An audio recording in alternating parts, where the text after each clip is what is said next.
Muy buenas tardes con todos. Bienvenidos a la mesa 23A. Bueno, la mesa 23 se compone de dos sesiones, la A y la B. Está dedicada a la prensa y literatura. Es interesante para el proyecto, es un congreso de historia, pero la prensa pues es un campo donde la historia, la política, la literatura pues es un campo interesante de interacción. Y bueno, nosotros hemos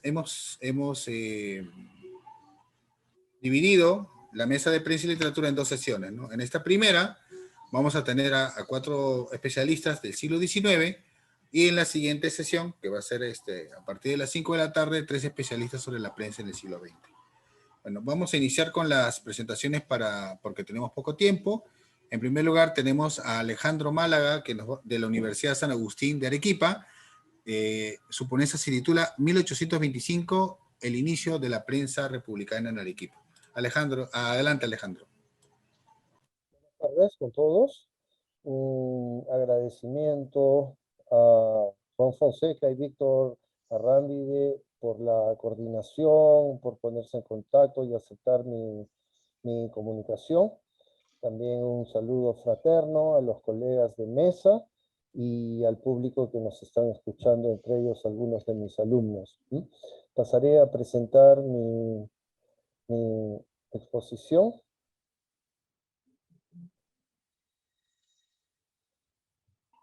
No sé si se está viendo. Ok, muchas gracias.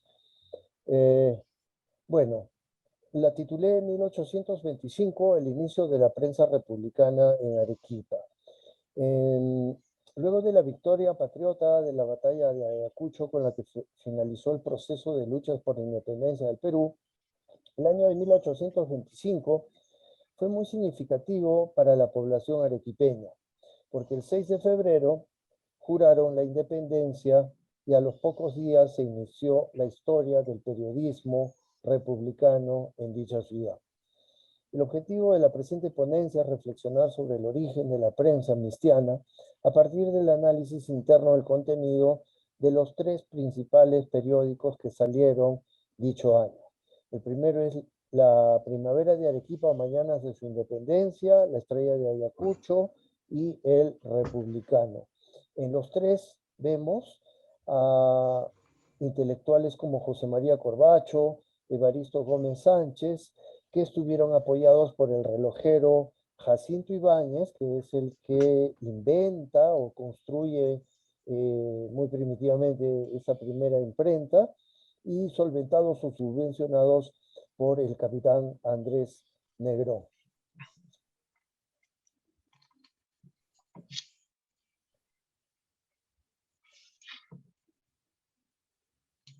Ya. Desde la fundación hasta las dos primeras décadas del siglo XIX, la población de la ciudad fue muy leal a la corona española. Fue distinguida con el escudo de armas mediante una cédula real expedida en Fuensalida el 7 de octubre de 1541. Posteriormente, el virrey Francisco Toledo visitó la ciudad en los años 70 y constató la hidalguía de los súbditos y su destacada labor respaldando la misión del pacificador Lagasca. Es por eso que el 7 de noviembre de 1575 le otorgó el título de muy noble y muy leal.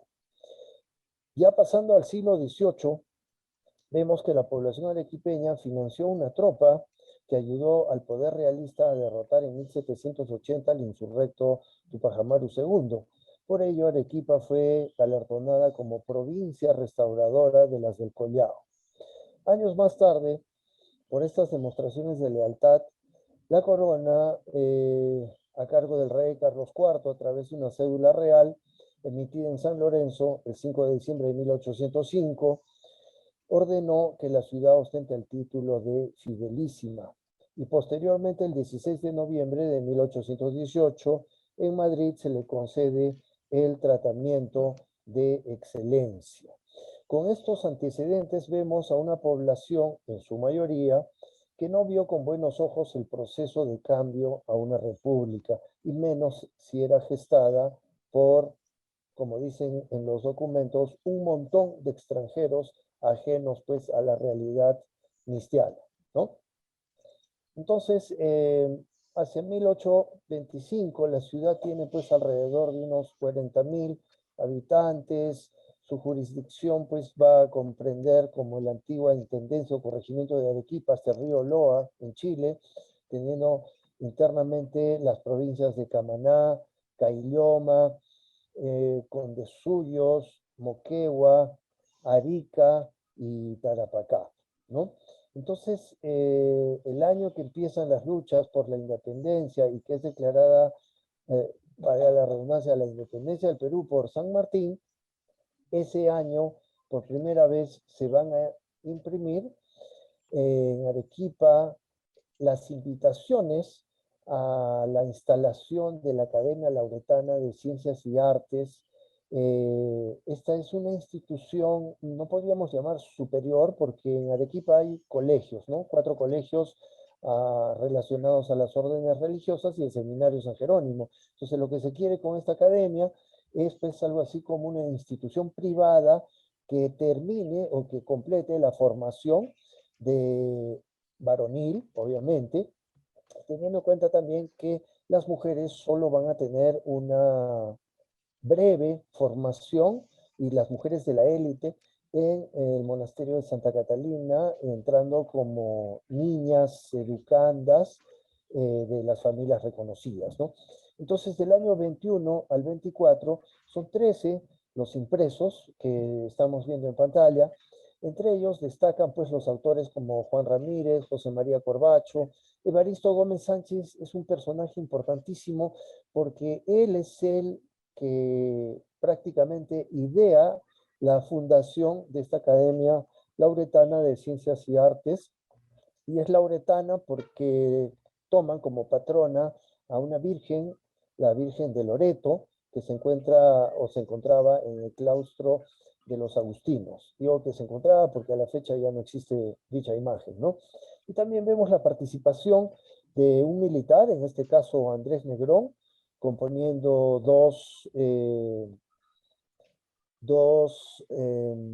aportes, el himno a los godos y una canción patriótica dedicada a Antonio José de Sucre. Posteriormente también vemos un trabajo de Fray Manuel Reyes, un discurso histórico vindicativo, y luego a Juan de Dios Salazar, que también es hombre clave. Él va a estar presente en la fundación del Colegio Independencia Americana y también en la fundación de la Universidad Nacional de San Agustín.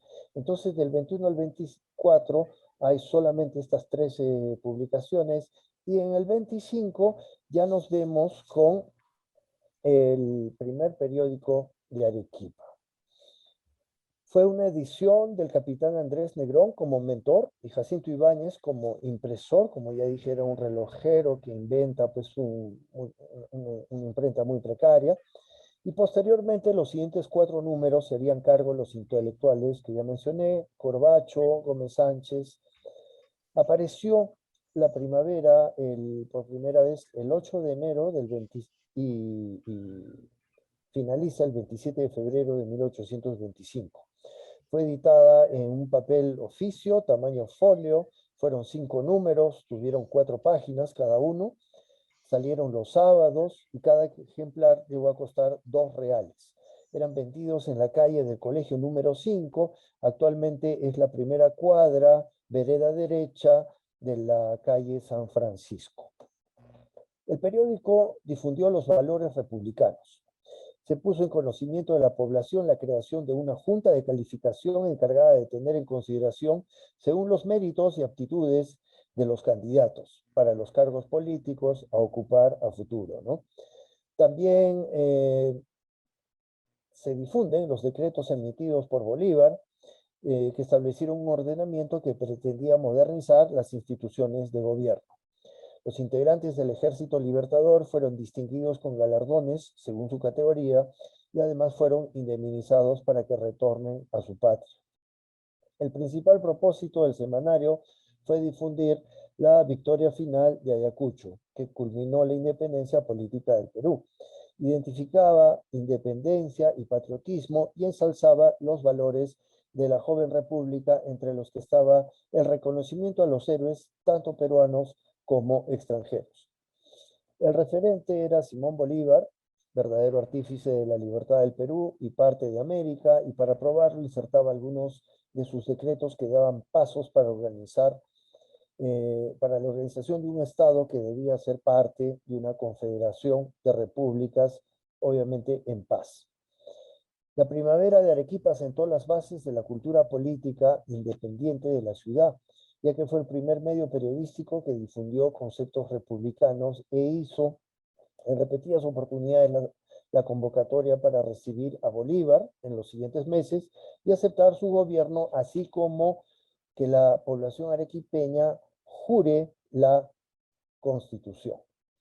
Sus redactores, luego de 5 números, concluyeron con el semanario porque el prefecto, el general Francisco de Paula Otero, había enviado una nota a los integrantes de la Academia Lauretana para que se hagan cargo de dicho medio de prensa. Entonces, esto generó que Andrés Negrón le escriba a Bolívar de lo que estaba ocurriendo y por lo tanto se desactivó el periódico y Bolívar ordenó a Negrón que cree inmediatamente otro periódico para que sirva pues como medio de ayuda, de difusión de lo que se estaba haciendo y esa fue la estrella de Ayacucho. Este segundo periódico aparece 13 días después que dejó de publicarse el primero, salió un 12 de marzo de 1825, se vendió los sábados al mismo precio y se editaron en total 37 números. En todos salió su leyenda de las salvo en el primer número, de las leyes nace la seguridad, de la seguridad la curiosidad y de la curiosidad el saber. El último número apareció el sábado 19 de noviembre. El redactor principal fue el capitán Andrés Negrón, como ya mencioné, apoyado o asistido por el abogado aragonés, el doctor Antonio González, personaje muy apreciado por Bolívar, y otro colaborador fue el médico Norberto Vega, que firmaba con las iniciales PFS, también como El Solitario y Blayé. El periódico se encargó de preparar el ambiente para la llegada de Bolívar en las siguientes semanas, ¿no? Entonces, el contenido de este periódico no es que sea más nutrido que el primero, es similar. Se difunden pues textos inculcando la libertad y condenando la esclavitud. Hay algunos textos que se firman con iniciales que no he podido encontrar quiénes fueron, pero probablemente era pues Negrón y los colaboradores. Hay un diálogo muy simpático entre la señorita República y el señor Cosquillas, ¿no? Es un poco cómico estos nombres, que el señor Cosquillas le responde que por qué es importante vivir en un marco republicano. Entonces la señorita República, como la joven República, le responde toda una serie de ventajas, entre ellas resalto que ya no van a ser súbditos, sino que van a ser ciudadanos, que va a haber igualdad, que probablemente los esclavos van a dejar de ser esclavos. Cosquillas le dice que esto es pues esto es malo porque se quedarían hasta cierto punto sin trabajadores, sin una mano de obra a la cual están acostumbrados. Pero ella le dice que no, que de todas formas tenían que ser libres, pero que iban a continuar trabajando en las haciendas, en las casas, etcétera, etcétera, ¿no? Otro aporte importante es la imposición de Bolívar en torno a que se cierren los cementerios en las iglesias, en los atrios y también en los altares, porque generaban, fíjense, malos olores. Primero están malos olores y después indican que eran nocivos para la salud, ¿no? Entonces esta costumbre muy de la época colonial se está intentando cambiar. Encontré en el archivo arzobispal de Arequipa unas cartas de las superioras del monasterio de Santa Catalina, que se quejan e indican pues de que quién es ese señor Bolívar para ordenarnos o intentar ordenar nuestras costumbres ancestrales, ¿no? Y bueno, las monjas siguieron enterrando a sus hermanas más o menos hasta antes de la Guerra del Pacífico, ¿no? También se reseña la presencia del Libertador en Arequipa.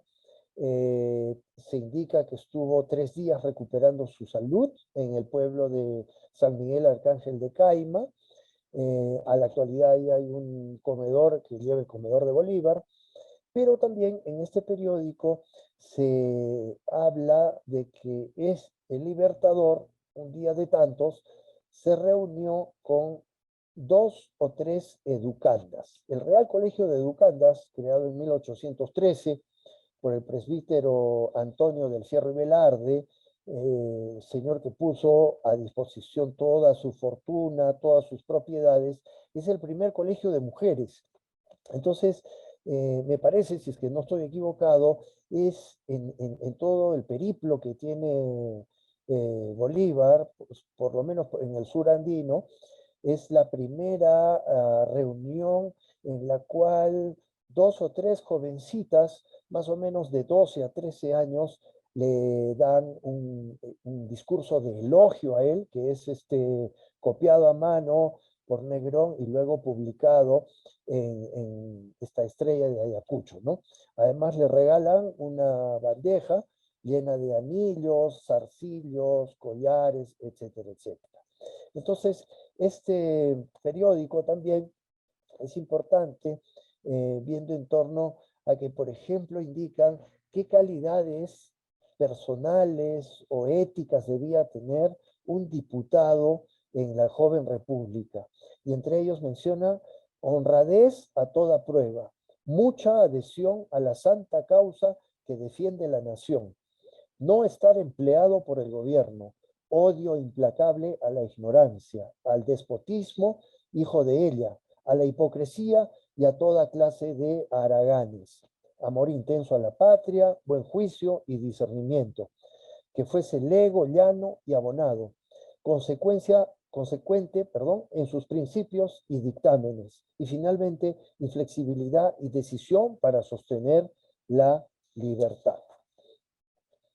El número 37, que fue el último, en adelante el Estado debería cumplir un nuevo programa de prensa y para ello creó en Arequipa el Republicano, que es el tercer periódico, desactivando a la Estrella de Ayacucho. En paralelo, en el Cusco sale el Sol del Cusco, en Lima el Peruano y en Trujillo el Constitucional. Entonces, este tercer periódico, el Republicano, su primer volumen fue adquirido por los interesados el sábado 26 de noviembre del año en mención, 1825, y prolongó su existencia por 2 décadas y media hasta diciembre de 1855. En su prospecto indica, este periódico que sustituye a la Estrella de Ayacucho se publicará los sábados de cada semana y en el mismo día se repartirá a sus suscriptores. Indica que se encargará de tratar los temas de política y derecho e informar a los lectores cómo se encuentra la naciente república.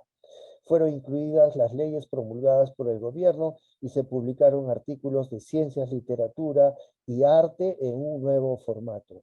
A una sola columna, los primeros 5 ejemplares, como estamos viendo, y luego a 2 y 3 columnas en los siguientes números. Se imprimió en una imprenta nueva que compró el Estado en el puerto de Arica. Uno de los lugares donde se vendió este semanario fue la tienda del señor Mariano Cosío, es la esquina de la Pontezuela, Mercaderes con San Francisco, y se ofrece a partir del número 25 suscripciones para dentro y fuera de la ciudad por 3 pesos. Perdón. Entonces, como hemos visto, es un año en el cual sale un periódico, la Primavera de Arequipa, es muy cortito, quien continúa a lo largo de 37 números o 10 meses, es la Estrella de Ayacucho, y finalmente el Republicano, que va a tener una continuidad pues como de 25 años. Nunca antes, cuando se quiso hacer una investigación sobre la primavera de Arequipa, se pudo conseguir o agrupar las páginas de estos periódicos, porque lamentablemente en la hemeroteca municipal, el Ateneo, no se encuentra ningún ejemplar de esta prensa. Agradezco al Instituto Ribagüero y a la Biblioteca Nacional del Perú, que en algún momento me facilitaron las copias. Y bueno, este es el inicio de la prensa y el periodismo en la Ciudad Blanca, la ciudad de Arequipa. Muchas gracias.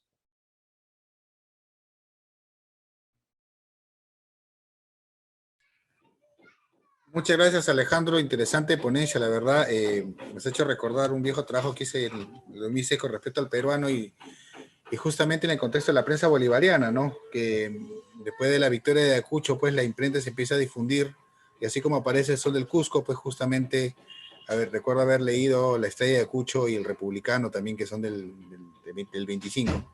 Bueno, a continuación tenemos a Giancarlo Estañaro, ya desde el campo de la literatura, profesor de la Universidad Tecnológica del Perú y de la Universidad Nacional Mayor de San Marcos, miembro del equipo que da vida a la revista El Hablador. Él nos va a hablar lo que la Confederación nos dejó, las novelas de folletín Lima de aquí a 100 años de Julián M. del Portillo, Cusco de aquí a 100 años de autor anónimo, y Gonzalo Pizarro de Manuel Asensio Segura y El Padre Orán de Narciso Arestegui, una propuesta transversal de lectura. Adelante, Gustavo, igual 20 minutos. Giancarlo. Giancarlo, perdón. ¿Qué? Ok. Oh. Buenas tardes. Ante todo, agradecer a la organización del Bicentenario, a Víctor Arrambide por la invitación, a Juan Fonseca también, y a todo el público asistente el día de hoy a escuchar a los ponentes, ¿no? Que traen un tema más que interesante sobre el desarrollo de la prensa en la República Peruana, ¿no? Bien, en este caso voy a tratar de hacer una propuesta transversal de lectura, como bien hemos mencionado, en función a 3 novelas de folletín que aparecieron durante la década de 1840 en el diario El Comercio. Como ustedes saben, El Comercio está asociado a dicha época de crecimiento en el Perú, que deja un poco atrás los años de anarquía, ¿no? Pero justamente sobre esos años anárquicos van a hablar estas novelas, o van a dejar algunos intersticios para hablar de dicha época anárquica, de la época anterior, ¿no? A la cual, los decenios anteriores a los cuales nos vamos a referir en este momento. Bien, en anteriores trabajos, en la revista Paradoxa del año 2018 y para el tomo 3 de Historia de las Literaturas del Perú, de la Casa de la Literatura Peruana y de la Universidad Católica, he mencionado a la Confederación Perú-Boliviana, 1836-1879, como la que vemos en el mapa, como un antecedente concreto de Lima de aquí a 100 años de Julián M. del Portillo y Cusco de aquí a 100 años, ambos publicados en 1843 de autor anónimo. En lo que respecta a rasgos visiblemente utópicos del futuro que entonces le deparaba el Perú, sobre todo de nuestros 2 primeros ejemplos. Que un inca gobierne los destinos del Perú se hace más explícito cuando se alude a los procesos de la Confederación entre 1836 y 1839. Aún así, dicho periodo resulta aún difícil de recapitular por la historiografía de los tres países involucrados históricamente. En este caso 2, pero hubo un tercero, ¿no es cierto? Como ustedes saben, Bolivia, Perú y Chile.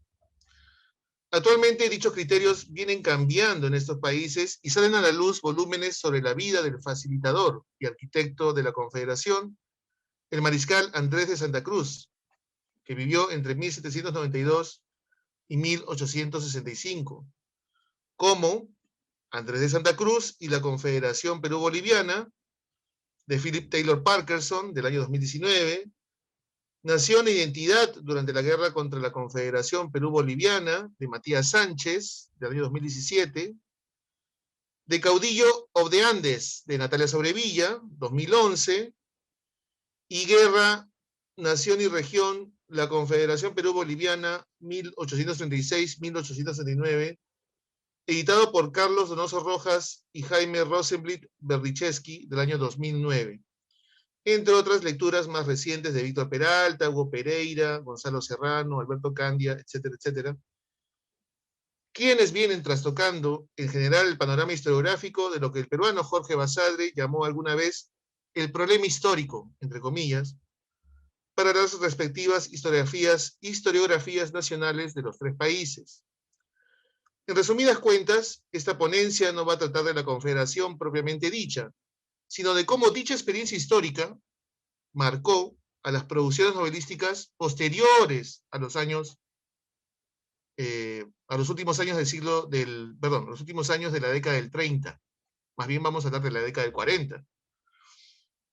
Las denominadas novelas de folletín, ya las mencionadas, Lima y Cusco, ya mencionadas, y también Gonzalo Pizarro, del año 44, de 1844, de Manuel Asensio Segura, y sobre todo El Padre Orán, 1848, de Narciso Arestegui, ambientada esta última plenamente en tiempos de la Confederación.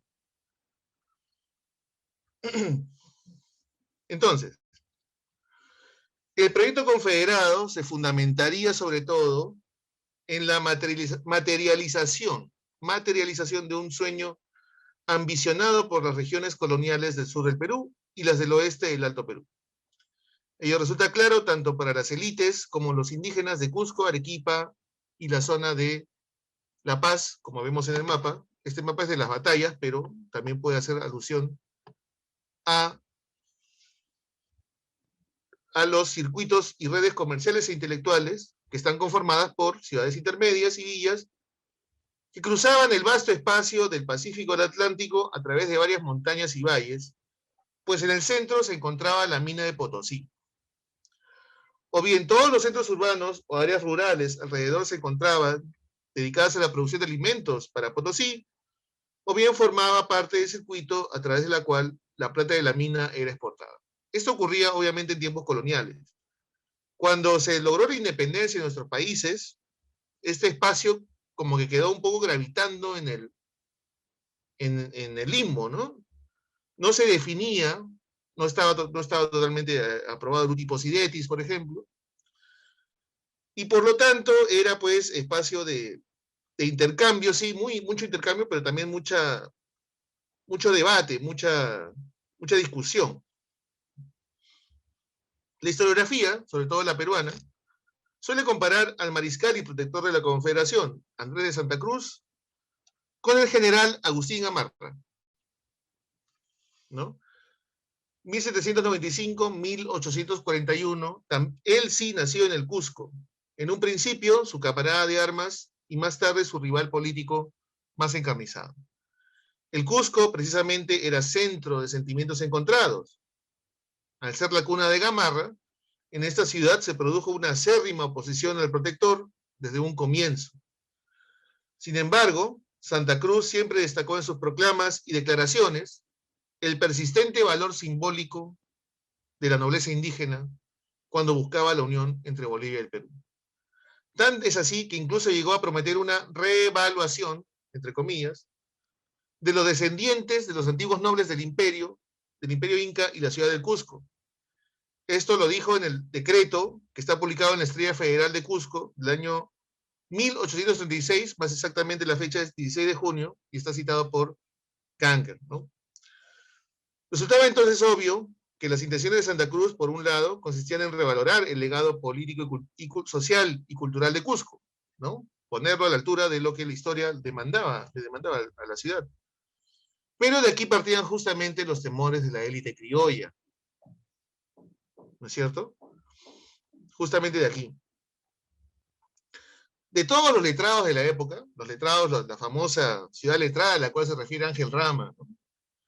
De todos los letrados de la época, el peruano Felipe Pardo y Aliaga fue uno de los primeros en capitalizar esa oposición, tanto del, más que nada de los limeños, ¿no?, al proyecto santacruzino en el periódico El Coco de Santa Cruz, y haciendo repetidas alusiones a su,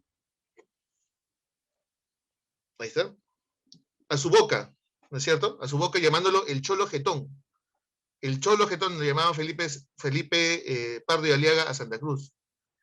Además de otras denominaciones que recordaban su origen, ¿no? Y esto lo explica muy bien sobre Villa y Méndez, en su famoso texto Incas y Indios, no. En ese sentido, los descendientes de los incas vieron sus ilusiones de recuperar parte de su capital simbólico desvanecerse, ¿no? Kanger cuenta una anécdota en ese sentido de cómo ellos vendían, ¿no?, sus reliquias, sus cuadros, en la calle prácticamente, ¿no? Y esto nos indica acerca de cómo la pérdida de prestigio simbólico de la ciudad de Cusco se vio pues también afectado por estas políticas de disputa, como he mencionado, de discusión y de mucha disputa entre Lima y Cusco. Material que luego va a ser recogido principalmente por Julián M. de Portillo para escribir su novela Lima de aquí a 100 años. Y también va a ser recogido por el autor anónimo que escribe Cusco de aquí a 100 años. Y por supuesto también va a ser recogido por otros autores como Narciso Arestegui, ¿no? ¿Qué ocurrió posteriormente entre Perú y Bolivia? En un movimiento contrario de Santa Cruz, había muchas personas en Perú que pensaban que Bolivia había sido escindida del país, esta vez con el rival de Santa Cruz, Agustín Gamarra. En 1840 intentó anexionar Bolivia al Perú, en un movimiento inverso al de Santa Cruz. Gamarra murió justamente en la batalla de Ingaví, noviembre de 1841. Y con él cualquier perspectiva de unión o confederación quedarían estancadas por 38 años hasta la Guerra del Pacífico, que duró del año 79 al 84, como ustedes saben. Quedarían entonces dos presidentes, Valliviana en Bolivia y Manuel Ignacio de Vivanco en el Perú, que viviría entre la anarquía postconfederación y el amago de un nuevo régimen, el directorio, que intentó como siempre calmar las aguas y darle una apertura al comercio, en particular al guano, ¿no? Y en ese entonces comenzaba a despuntar. Pero no pudo amainar la constante tensión política o guerra fría con el vecino del sur. En ese contexto, porque uno revisa los periódicos de la época y puede ver allí cómo efectivamente en las pequeñas notas, en los remitidos o en las notas del periódico, hay efectivamente la presencia de una suerte de tensión entre Bolivia y Perú, ¿no? Y esto sobre todo en los ejemplos, los 4 ejemplos que he mencionado, ¿no? A ver, en el caso de los países hispanoamericanos, vamos a la siguiente diapositiva, perdón. Las diversas historiografías sobre las literaturas nacionales no suelen contemplar a las novelas de folletín como parte constitutiva de ellos, y en consecuencia se les excluye de los debates sobre el origen de la novela. Por lo tanto, del origen mismo de la nación. En años recientes, esta actitud inicial hacia lo folletinesco viene cambiando como parte de la renovación general de las letras hispanoamericanas, por una parte de cara a las celebraciones de los bicentenarios y sus respectivas independencias, y entonces las novelas de folletín compuestas en esos años proveen una mirada diferente a la que ofrece la literatura canónica. ¿No es cierto? Entonces las reediciones son importantes, y en este caso quiero remitirme, perdón, a la que hizo Marcel Velázquez, presente acá con nosotros, en su reedición del año 2014, Lima de aquí a 100 años. Quien se ocupó de la edición de Gonzalo Pizarro, en este caso fue Ricardo Silva Santisteban, y Narciso Arestegui más bien fue una obra que ya se había publicado en su época, pero que fue reeditada posteriormente y justamente por Augusto Tamayo, ¿no? Entonces, en este caso corresponden a estos autores, a estos valiosos investigadores, dichas dichas ediciones, ¿no? Son los responsables. Muy bien, Lima de aquí a 100 años.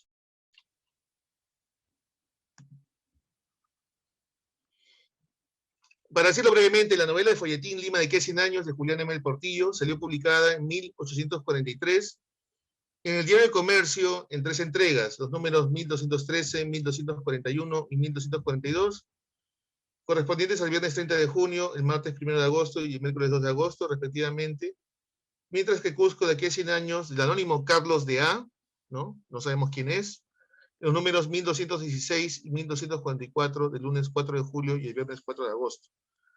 La sexta parte se publicó en septiembre del mismo año como suelto o independiente del periódico. Desde un punto de vista narrativo, el folletín se organiza a manera de envíos de misivas agrupadas en 2 partes. Lima de aquí a 100 años, que recopila 3 cartas firmadas por JMDP, o Juan Manuel del Portillo, o más bien Arthur. Y Cusco de aquí a 100 años, 2 cartas signadas por Carlos de A. En esta cronología, la sexta parte se extiende sobre toda la ciudad de Lima, y en vez del contrapunto epistolar de las 5 entregas anteriores, asistimos a un relato costumbrista por el Paseo de Amancaes, lugar por ese entonces de distracción y esparcimiento de la élite limeña. Justamente, Arthur, como dicho, como personaje miembro de dicha élite, él es transportado al futuro por un genio sublime y poderoso, ¿no? Esto entre comillas, e imagina una Lima con una marcada influencia francesa. La ciudad de 1843 ha cambiado para bien 100 años más tarde y se convierte a la vez en la ciudad del progreso, ¿no? Aunque ya no existe el Callao como puerto, vamos a verlo en la siguiente diapositiva, ¿no? Esa es una ilustración que hizo Willy Ludeña y Carlos Bonifaz para la edición que sacó la revista Urbes en el año 2006. Se han construido unos diques, aunque ya no existe el Callao como puerto, se han construido unos diques donde los barcos encallan cerca de Lima. Hoteles con los más variados nombres hacen gala de la presencia cosmopolita en el país, dada su nueva condición portuaria. Ya no es Lima, ya es no Callao, sino es Lima. Como una réplica de las cartas de Arthur, Carlos de A. publica Cusco de aquí a 100 años, texto en donde el Inca ha regresado a regir la antigua ciudad imperial. El monarca, Portanqui Inca, una parodia del nombre de Portillo, ha construido una pirámide enorme de 3 kilómetros de alto y 225 pisos, que aloja una enorme biblioteca con 12 millones de tomos en una ciudad que tiene 180 teatros que apenas dan abasto a la curiosidad pública. Esto es citado, por cierto. En la ficción, Lima parecería gobernada por un grupo vinculado a la élite comerciante. Lo curioso es que nunca se menciona quién gobierna Lima. Se describe lo que hay en Lima, pero no se dice quién gobierna. Mientras que en Cusco lo hace explícitamente Portanqui Inca, que acaba de plasmar una iniciativa de justicia, ¿no? Por corrupción, justamente, ¿no? Le arrancan las manos a los funcionarios que prevarican, como dice el texto, ¿no? Mientras en un caso la utopía se vincularía con el liberalismo comercial y los valores occidentales, en el segundo se hace explícito el regreso de un imperio incaico, obviamente con rasgos masónicos, cuyo discurso se ocuparía de parodiar todos los supuestos logros alcanzados en Lima aquí a 100 años. Este es en definitiva el inicio de la polémica. Aparentemente la lectoría haría explícito su desconcierto en relación con la novela de Carlos de A., en particular con la restauración ficcional de los incas, y su supuesto retorno no sería más que una estrategia textual paródica del texto primario de Portillo, lo cual se acentúa si consideramos que los remitidos del periódico, por el tiempo que se publica un texto con afanes de mofa, ve la luz, ¿no? Se trata de Bolivia de aquí a 100 años, ¿no? Muy bien.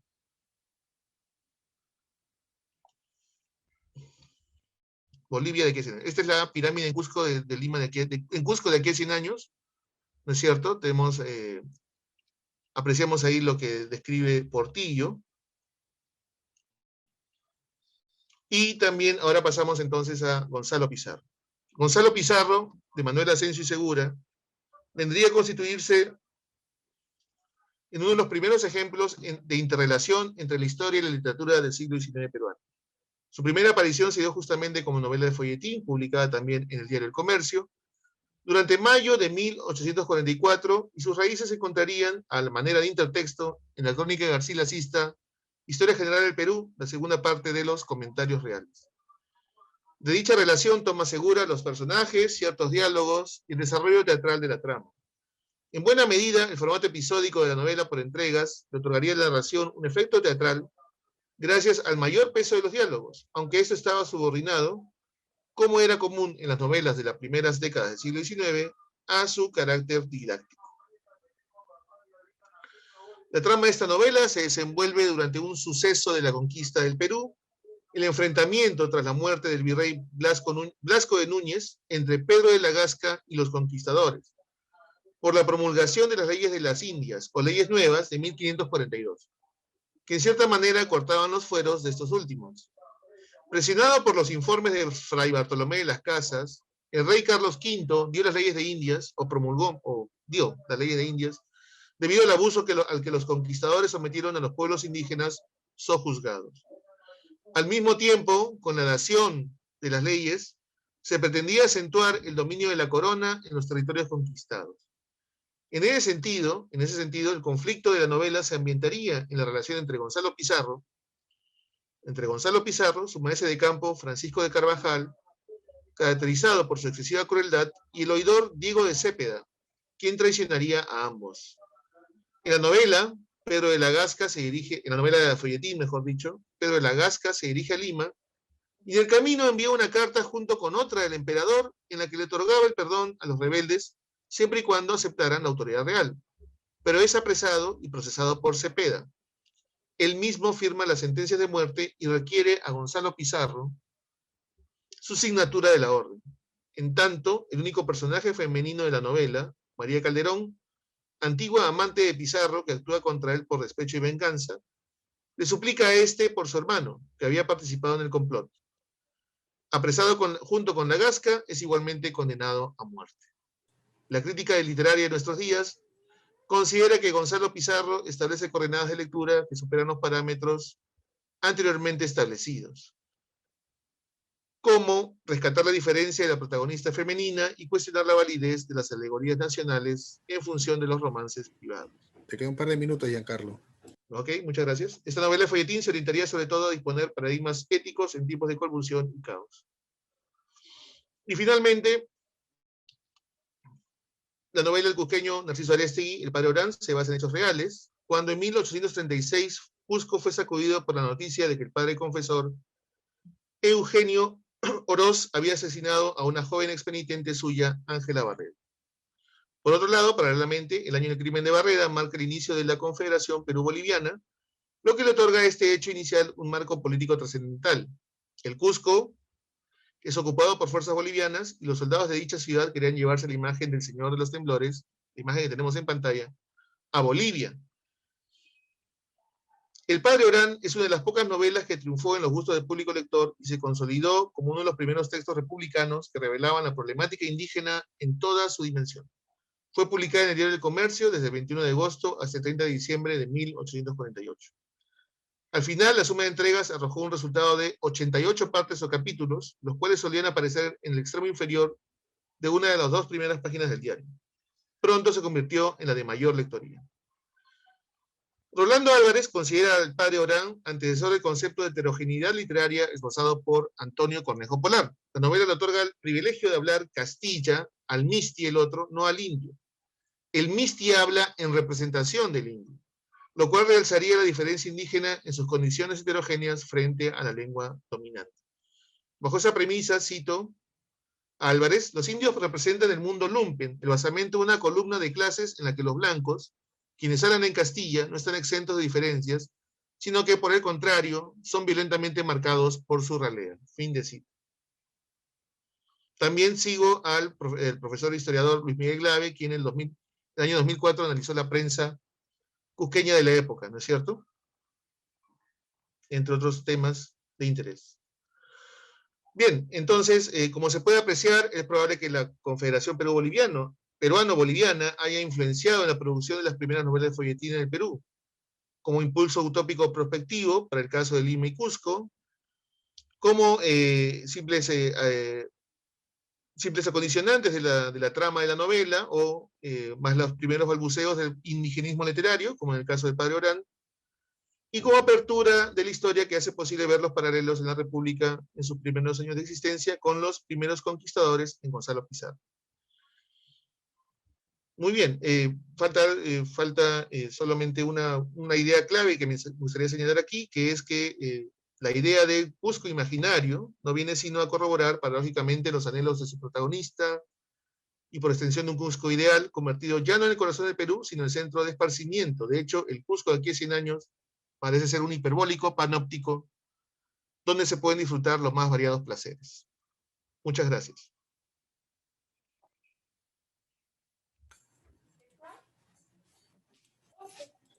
Muchas gracias, Giancarlo. Interesante la propuesta. Bueno, obviamente la novela de folletín que hemos visto, los que hemos revisado los periódicos del siglo XIX, los hemos encontrado casi a lo largo del siglo XIX. Recuerdo varias novelas de folletín hay varios. varias que existen, ¿no? No pero estas solamente en el primeras podrían comercio, agruparse ¿no? bajo esa. Así es. Bueno, ahora continuamos con la siguiente ponencia que es la mía, pero Janet va a hacer la presentación del caso.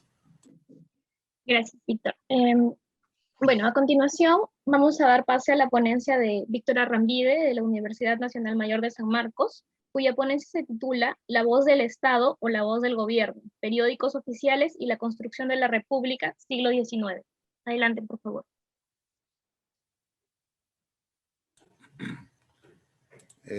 Gracias, Janet, por la presentación. Bueno,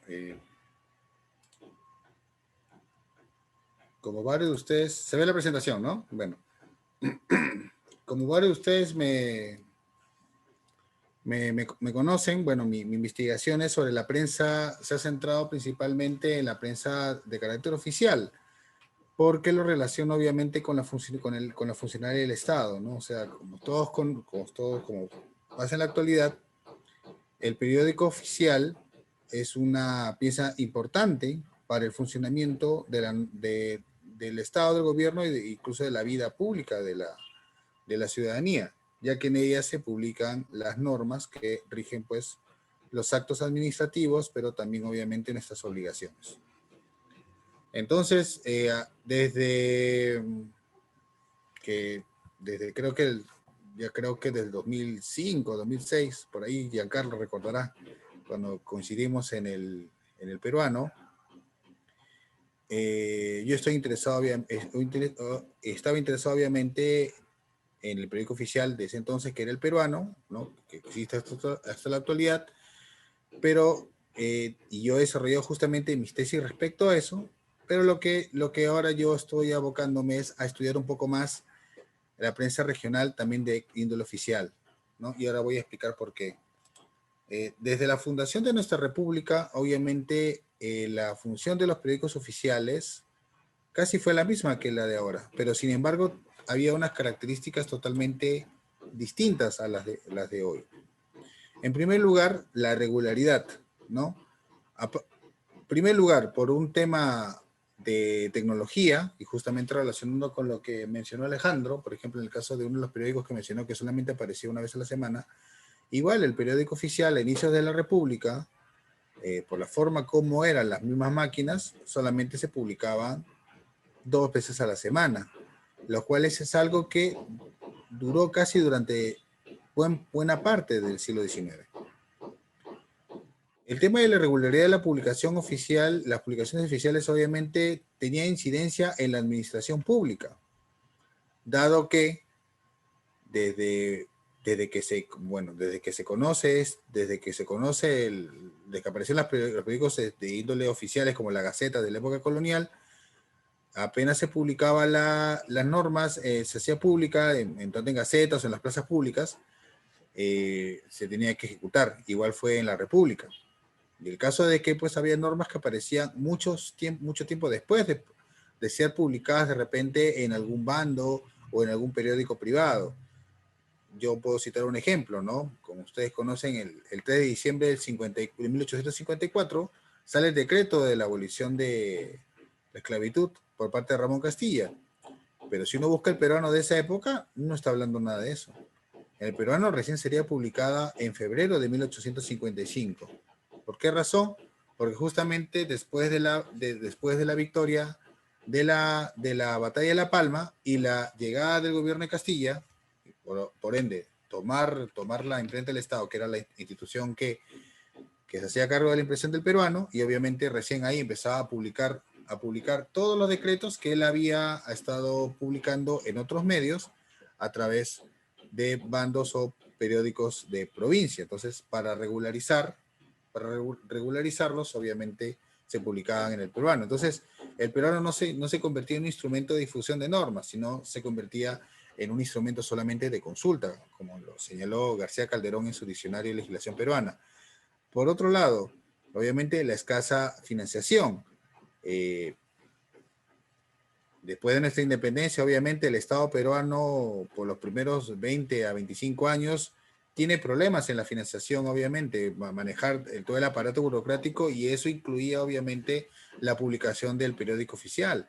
Por eso el periódico oficial solamente salía, en el caso de Lima, que era el principal, salía dos veces a la semana, a veces irregularmente, en formato pequeño, lo cual implicaba obviamente poco papel, poco espacio para las normas, ¿no? Entonces muchas normas no se llegaban a publicar en el periódico oficial, sino se publicaban en periódicos particulares, ¿no? Ahí tenemos en la década de los 30, por ejemplo, el Telégrafo o el Mercurio Peruano.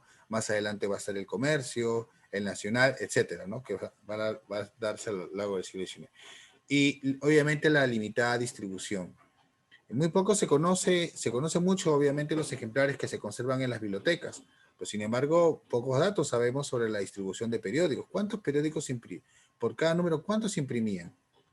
Hay muy pocos periódicos que nos dan, obviamente, esa información. Estoy hablando del inicio de la República, en el caso del periódico oficial, 300, a veces un poquito más de 900. Ya para 1868, con la reforma de Manuel Atanasio Fuentes del periódico oficial, estamos hablando de 3.000 ejemplares diarios, pero claro, eso ya es parte de una reforma que él establece, ¿no? Pero antes, cuando eran 2 veces a la semana o una vez a la semana, 300 o 400 diarios, significaba que la distribución no se hacía, pues obviamente el alcance nacional era muy limitado. Y por otro lado, obviamente la existencia de publicaciones oficiales simultáneas. Solamente hablando en el caso de Lima, ¿no? Vamos a entrar ahorita en el caso de Lima. Obviamente, cada líder militar, cada caudilla tenía su periódico oficial propio. Entonces, por eso, desde la Gaceta de Gobierno de Lima hasta el Peruano en 1838, por cada gobierno cambia el nombre del periódico oficial, ¿no? Pues, el Peruano en la época bolivariana, luego la Prensa Peruana, el Conciliador, en la época de Gamarra, el Redactor para Orbegoso, la Gaceta de Gobierno para Salaberry, el Eco del Protectorado para Santa Cruz. O sea, cada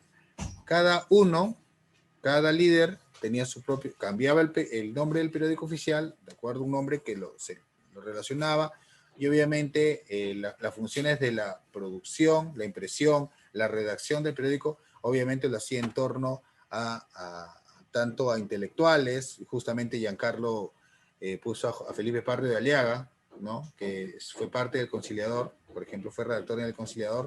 O sea, los militares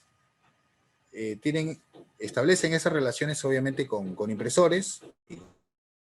Por ejemplo, José Antonio López se dedica a la imprenta que imprime El Pacificador ya para 1820. Él inmediatamente, cuando llega a Lima, se hace cargo de la imprenta del Estado. Lo va a hacer Julián González con Bolívar, lo va a hacer Prudencio Aranda con Salaberry, Eusebio Aranda, por ejemplo, que es un impresor que imprimió los periódicos oficiales de Lima desde 1834, casi ininterrumpidamente, hasta 1868.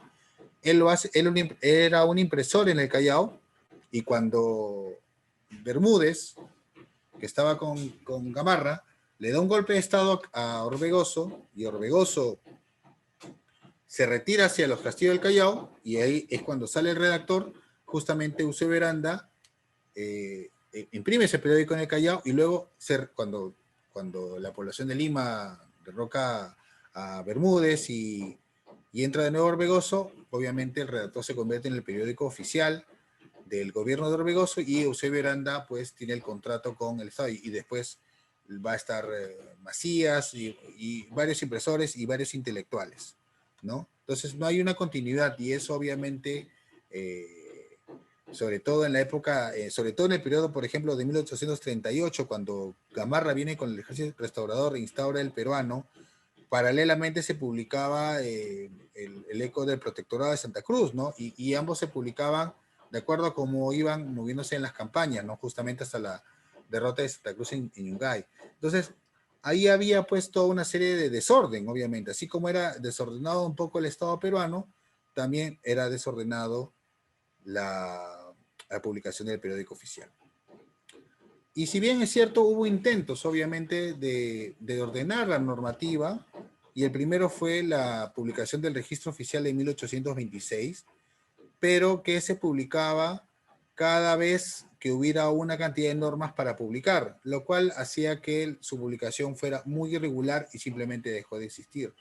Y es ahí que nacen iniciativas un poco privadas y un poco apoyadas por el Estado, como las colecciones de leyes, que finalmente son las que se utilizan más para la ubicación de normas en el siglo XIX. Ahí tenemos obviamente la de Mariano Santo de Quirós y las de Oviedo, ¿no? Las colecciones de ley más importantes, que la de Santo de Quirós está ordenada cronológicamente y la de Oviedo está organizada por temas. Y sin embargo, hay muchos decretos que no están publicadas en ambos tomos, porque por esta dispersión que existe, ¿no? Y aparte de eso es porque para los 30 también los presidentes van a viajar, como por ejemplo Gamarra, Orbegoso, tienen que desplazarse hacia otras regiones del país por temas militares para sofocar alguna rebelión. Obviamente publicitan un periódico oficial, ¿no? Voy a ver al siguiente. Ahí está, justamente, ¿no?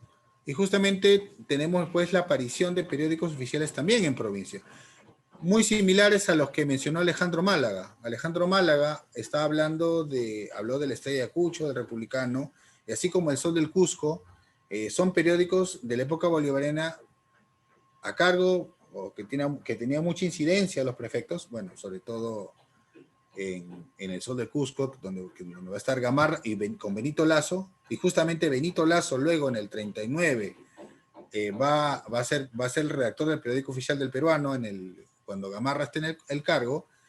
Van a aparecer estos periódicos de provincia, claro, pero no tienen una relación muy directa, ¿no? con el gobierno central, sino se va a hacer a través de los prefectos. Pero en cambio hay momentos en que sí van a aparecer periódicos oficiales propiamente porque el líder va a estar obviamente en la región. Bueno, acá tengo 3 ejemplos. El primero pues es el registro oficial de Huancayo, justamente el que publica los decretos, los debates del Congreso Constituyente que se establece en esa ciudad, ¿no? Recordar pues que Lima estaba ocupada por el ejército chileno, el ejército restaurador, por si acaso, para hacer la contingencia. Entonces, este periódico sale en Huancayo, pero con material de la imprenta del Estado de Lima. En segundo tenemos El Restaurador, ¿no? Que es un periódico oficial que apareció en el Cusco, justamente en el contexto en que Gamarra se desplaza hacia el sur para combatir contra Santa Cruz, ¿no? La que sería, pues, obviamente, terminaría con la derrota de la batalla de Ingavi. Y que fue impreso por Evaristo González, es un impresor cusqueño, también relacionado con Gamarra, y obviamente recibe pues, obviamente el apoyo del caudillo para la impresión de este periódico, no El Restaurador, por eso, ¿no? Justamente haciendo alusión a la campaña del Ejército Restaurador de un año anterior. Y el otro es el Triunfo del Pueblo, que es el órgano de la Junta Suprema de Gobierno Provisorio, que es la rebelión que lidera Domingo Nieto y que termina Ramón Castilla para derrocar a Vivanco, ¿no? Que se imprime en el Cusco. Entonces, ahí están los decretos de estos periódicos. O sea, la normativa peruana no solamente está en Lima, sino también se puede encontrar en provincia. Y justamente relacionado con Castilla, eso es lo más interesante, es que luego de la rebelión del 45 y la llegada del gobierno de Castilla y un poco esta instauración de la paz castillista, como señala Carmen McEvoy, Castilla pues empieza a establecer toda una serie de relaciones y a financiar una serie de periódicos más que oficiales, oficialistas a nivel nacional, con la idea de, obviamente, primero compensar a las personas que estuvieron apoyándole en diversas regiones y obviamente establecer lazos, ciertos lazos con las autoridades locales. Eso, aparte del financiamiento que va a conseguir por otros lados, ¿no? Que es una práctica en el siglo XIX, es si una región apoya a un caudillo, obviamente inmediatamente va a recibir ciertos beneficios, nombramiento de autoridades, obras públicas. En el caso de rubro de imprenta también va a ser igual. Entonces, allí justamente en la razón de cantidades de gastos de imprenta entre el 44 y el 47, se ve que desde el gobierno central se financia determinada cantidad de periódicos. Justamente ahí está el Republicano de Arequipa, está el Moqueguano, que es, bueno, del sur, de Moquegua, el Vigía de Tumbes, que es de Piura, y la Gaceta, como ven ahí, un periódico oficial que es de Trujillo. Obviamente la mayor cantidad de dinero va a ir al sur, porque obviamente es la región donde se inician las rebeliones. Entonces, es interesante cómo el gobierno central trata de financiar este tipo de periódicos que obviamente reproducen el Vigía de Tumbes, ahí por ejemplo reproduce toda una editorial, pero o sea, reproducen esa voz tanto del Estado como del gobierno. Y ajá, justamente que quería decirlo, ¿cuál es la voz del Estado y cuál es la voz del gobierno? O sea, para los periódicos oficiales de esa época no hay una diferenciación, no hay una brecha tan clara, ¿no? Que se trata de dar.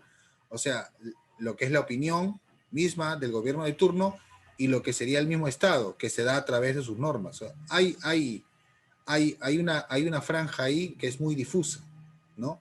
Que se trata de separar, diferenciar.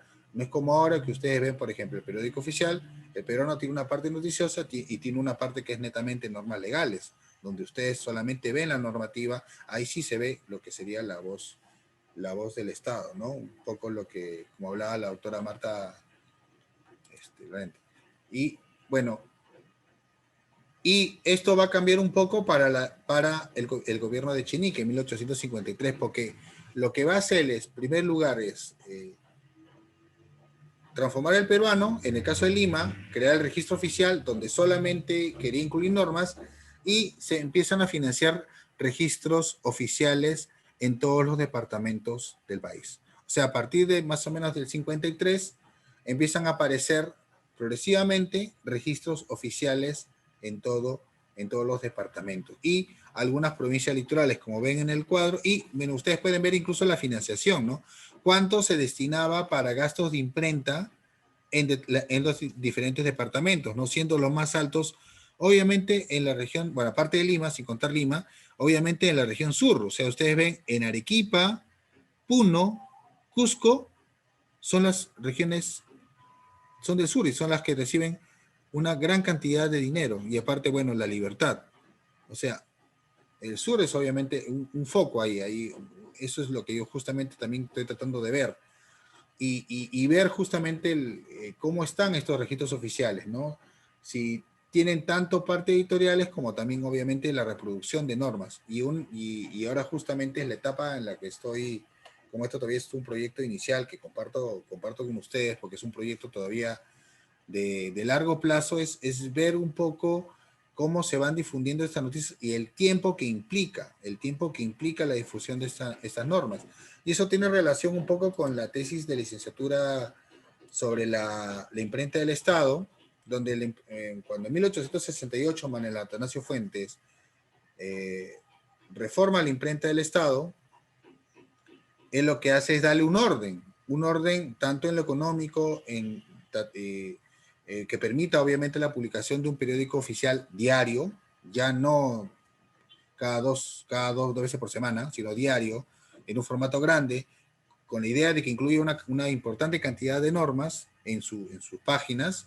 También se va a hablar de la distribución de los periódicos, es decir, dar un orden a cuántos ejemplares se tenían que distribuir tanto a las prefecturas como a las municipalidades. En este caso, solamente estoy señalando lo que iba directamente a los prefectos, porque aparte iban periódicos para las Cortes Supremas, las Cortes Superiores a nivel nacional, y también para las aduanas, las tesorerías departamentales y otras instituciones, correos, ¿no? Instituciones que eran brazo pues, del Estado central en las regiones. Pero yo me quiero dar una incidencia en las prefecturas, ¿no? ¿Por qué? Porque finalmente a través, acá es como una hipótesis, es el gobierno central, a través del correo, que era regentado por el Estado, enviaba las noticias directamente a todos los prefectos, y estos a su vez los tenían que reimprimir en los registros oficiales. O sea, aparte de que el peruano tenía un tiraje de 3.000 ejemplares, pero eran distribuidos más o menos en ministerios como 600 y tanto, a su vez los prefectos tenían que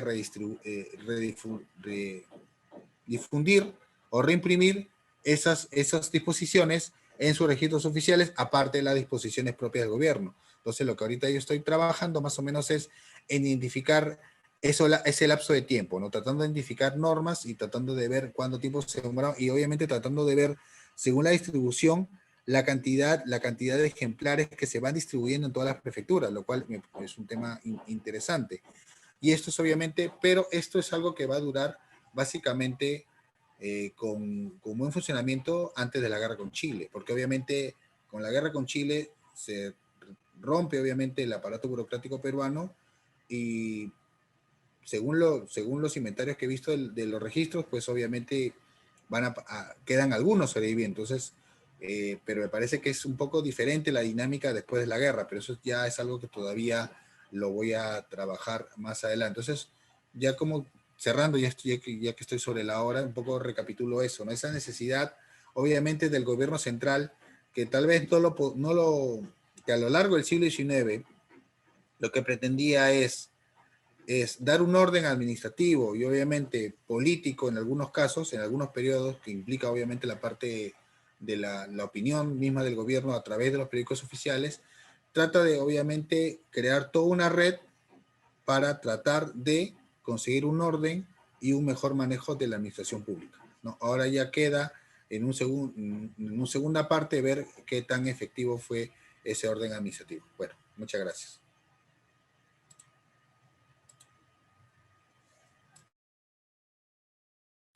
Bueno, entonces yo mismo daré el pase a la siguiente ponencia. Nos acompaña Marcel Velázquez, bueno, conocido por todos por la cantidad de trabajos que tiene sobre la prensa del siglo XIX. Bueno, su obra más conocida referente sobre ese periodo es La República de Papel, ¿no? Él nos va a hablar de justamente el título de su ponencia es La República de Papel, 4 modelos en el Perú a lo largo del siglo XIX. Adelante, Marcelo. Gracias, Víctor, por la presentación y efectivamente yo quería aprovechar esta oportunidad para recapitular esa categoría de República de Papel y también de alguna manera ampliar sus posibilidades hermenéuticas con 4 ejemplos que seguramente reduciré solamente a 2 al final por razones de tiempo, ¿no? Bueno, inicio. En un libro publicado en 2009, denominé República de Papel a un conjunto de prácticas, discursos y gráficos que giran alrededor de las publicaciones periódicas. Una realidad compleja y heterogénea que se instala en el ritual colectivo y discontinuo del acto de lectura o de la escucha atenta. La República de Papel instaura el reino de la multiplicidad, la batalla diaria de los signos, la aceleración del tiempo, la cartografía simbólica del espacio y la capacidad del lector de interpretar y negociar los sentidos. Perspectivas y opiniones divergentes, antagónicas, complementarias, seducidas por el poder político que se posee o se desea, pero que provocaron fundamentalmente la desacralización de la autoridad de la palabra escrita y, por otro lado, la democratización social de la experiencia de la lectura. En esta misma línea, argumenté que la República de Papel debe comprenderse en 4 niveles que interactúan. Los diferentes medios de prensa participaron como actores políticos en la constitución del orden republicano. En consecuencia, la novedosa experiencia republicana se vive en y desde los circuitos de la prensa. B, El sueño ilustrado de una nación construida desde la cultura de lo escrito crea sistemas de modelización de la sociedad. La prensa imprime y fija conductas sociales para validarlas o descalificarlas. C. La República de Papel funda un espacio público que gradualmente, no sin reveses, se incrementa, desde el ámbito político hasta el sociocultural, desde la figura del varón publicista hasta la mujer escritora, desde la plaza hasta el hogar, desde la letra hasta las ilustraciones. Y por último, la comunidad de autores, lectores y oyentes funciona como una alegoría de la República. Una comunidad heterogénea, móvil y frágil, pero que vive con intensidad, ora racional, ora satírica, ora melodramática, sus filiaciones políticas e identidades colectivas. En términos generales puedo suscribir lo mismo hoy, pero me gustaría añadir dos dimensiones que no fueron suficientemente resaltadas. Sin un conocimiento cabal de la estructura del soporte material, tanto en su dimensión física como en su organización del mundo mediante sus secciones, no podemos comprender cabalmente la mediación que realiza este objeto cultural entre la sociedad figurada y la comunidad de lectores. Este es un aspecto que en los últimos años empieza a ser muy tomado en cuenta por diversos investigadores, y creo que en el Perú también hay ejemplos de ello, pero todavía nos falta mucho para estudiar en este campo, ¿no? El soporte material, ¿no? Es decir, el objeto físico, el tamaño, el número de páginas, las secciones que incluye, ¿no? Las secciones implican una jerarquía, implican una visión de las cosas, ¿no? Y una segunda dimensión conceptual que me parece también puede complementar la categoría de República de Papel es la siguiente. La producción y circulación de las publicaciones no solo está determinada por las condiciones tecnológicas de la sociedad, ¿no? Era muy distinta la prensa en la que se imprimía, por ejemplo, el Mercurio peruano, ¿no? A fines del siglo XVIII, que la prensa donde se imprimía Fray Cabezón en 1907, ¿no? Sino que crean un conjunto de prácticas que constituyen fuerzas activas en la construcción de redes sociales y nuevas formas de subjetividad y afectividad en los lectores. Procesos que impulsan las propias dinámicas tecnológicas de la impresión y las formas de circulación de publicaciones periódicas en una sociedad, ¿no? Y acá quiero incidir sobre todo en esto de las nuevas formas de subjetividad, ¿no? Una publicación periódica significativa no es solamente una mediación entre el lector y la sociedad, sino también tiene la capacidad biotecnológica de construir subjetividades. Subjetividades que pasan no solo por lo racional, sino también por el mundo de los afectos, ¿no? En los últimos años ya hay un paradigma, digamos, para estudiar una serie de fenómenos desde la teoría de los afectos, y creo que eso es algo que en la prensa también debe desarrollarse, y sobre todo para el caso de la prensa peruana, porque hay ejemplos, digamos, en otros países. Bueno, desde este ajuste de cuentas con mis premisas y conceptos, yo seleccioné inicialmente 4 ejemplos de revistas editadas y publicadas en la ciudad de Lima, en lo que denominamos el largo siglo XIX, ¿no? Yo en eso suscribo, digamos, este concepto anglosajón, y entiendo el largo siglo XIX como el que va entre la Revolución Francesa y el inicio de la Primera Guerra Mundial. E incluso si lo pensamos para el caso peruano, podríamos marcarlo, digamos, con la aparición del Mercurio peruano, que justamente es 1790, hasta el final del modernismo, hacia finales de la década de 1910. 1919 es un año emblemático por la muerte de Ricardo Palma, por ejemplo, y otras figuras claves del mundo literario criollo, ¿no? Que eran los que forjaban, digamos, ese horizonte modernista que luego va a decaer. Bueno, las 4 revistas, entonces, el Mercurio peruano, que yo he elegido como son el Mercurio peruano, 1790-1795, la Revista de Lima, 1859-1863, y que luego va a tener un año en el que va a reaparecer hacia 1873, luego el Perú Ilustrado, 1887-1892, y Fray de Cabezón, 1907-1910.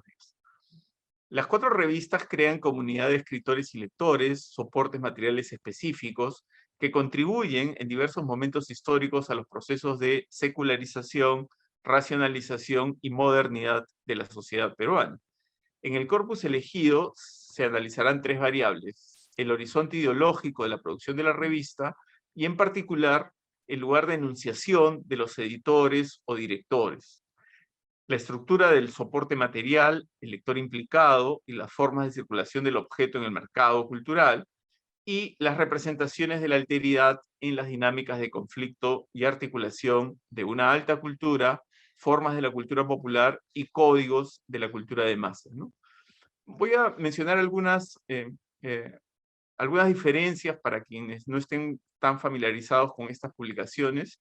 El Mercurio Peruano, por ejemplo, era un bisemanario, ¿no? Tenía un formato pequeño, de un octavo casi. La Revista de Lima,